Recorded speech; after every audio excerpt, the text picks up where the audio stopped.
Fires are still burning. It has now been 6 days. California is ablaze. It is the site of the deadliest wildfire in American history.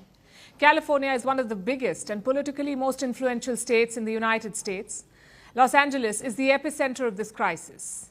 LA is better known as the home of Hollywood. It is a county in California, and it is the worst hit by the wildfire. At least 24 people have died in LA. The fire has swallowed up to 12,000 buildings.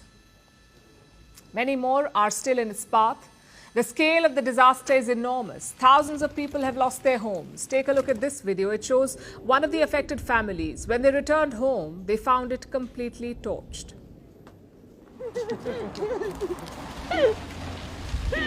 Oh my God. We left it on the sidewalk. I threw it out. What is it? It's a wine case. It's a case for wine. But it's the only thing we have left. I feel broken. I feel lost. I feel devastated.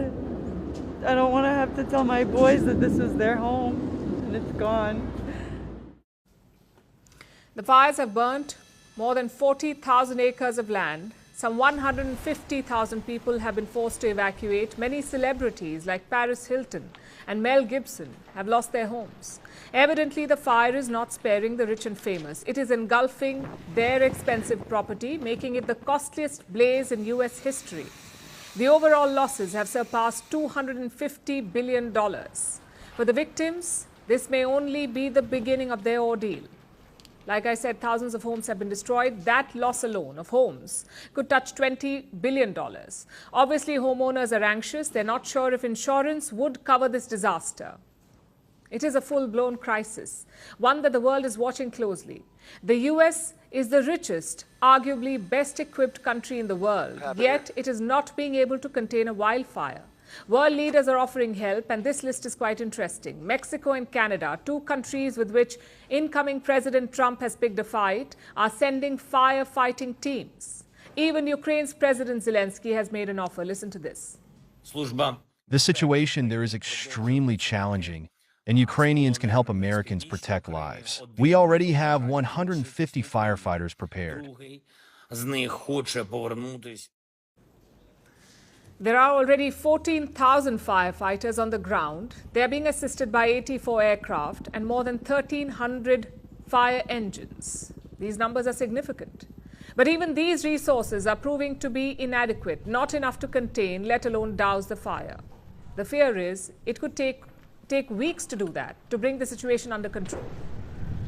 Take a look at this video. It was shot from a plane supporting the firefighting efforts on the ground. Just look at the scale of the crisis.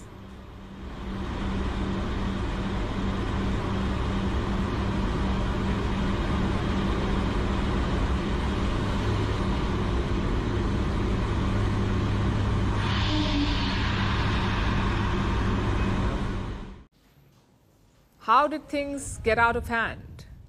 Was it just the weather? Or has California been failed by its leaders? As the blaze continues, a political firestorm has also erupted. The Republicans are targeting the Democrats. They're taking aim at Gavin Newsom. He is the governor of California, a Democrat and a future presidential hopeful. A lot of political observers believe that Gavin Newsom is hoping to run for president in the next election cycle, that's 2028. But this crisis could derail his plans. President-elect Donald Trump is attacking him, and I must add here that Trump has had a long-standing feud with Gavin Newsom. So he's not going to pass up the opportunity to attack Newsom. Trump is targeting his team. He says, and I'm quoting, "Incompetent officials are managing the crisis." In response, Newsom has invited Trump to visit California and see the ground situation for himself. Newsom is facing attacks from Elon Musk too, one of Trump's closest allies and the owner of social media platform X, which he has weaponized again. Musk has unleashed a flood of posts on the wildfire. One of them claimed that the Democrats have, and I'm quoting, the Democrats have decriminalized looting. We told you about this last week. Looters are taking advantage of the situation. They're ransacking abandoned homes. Newsom himself responded to Elon Musk's post. He said all looters will be arrested and prosecuted. More than 20 people have been arrested so far, but there's still lawlessness, and Musk has been relentless. He says bad governance and not climate change is to blame for this fire. Now, to be fair, it's a bit of both. Climate change is a real and escalating threat. It has made the crisis worse, but the Democrats are not without blame. Bad governance, especially at the local level, is very much an issue. There are reports of fire hydrants running dry and water shortages. The water issue is something happened there. I mean, there was no water, not enough water. You turn on the hydrants and there's drips and drops coming out. So they have to figure that out. How the heck did that happen? I mean, our dam system is falling apart. We just don't have the resources anymore. And, nobody wants to spend the money at the right time in the right place. And then by the time you look at it again, it's 5 times more expensive to do the thing. To make matters worse, when the wildfires began, the mayor of LA was missing in action. Her name is Karen Bass. She was in Ghana with the presidential delegation. An investigation is now underway into the water shortages. The mayor says that she will look into the lapses. At this point, though, the first priority would be to bring the fire under control.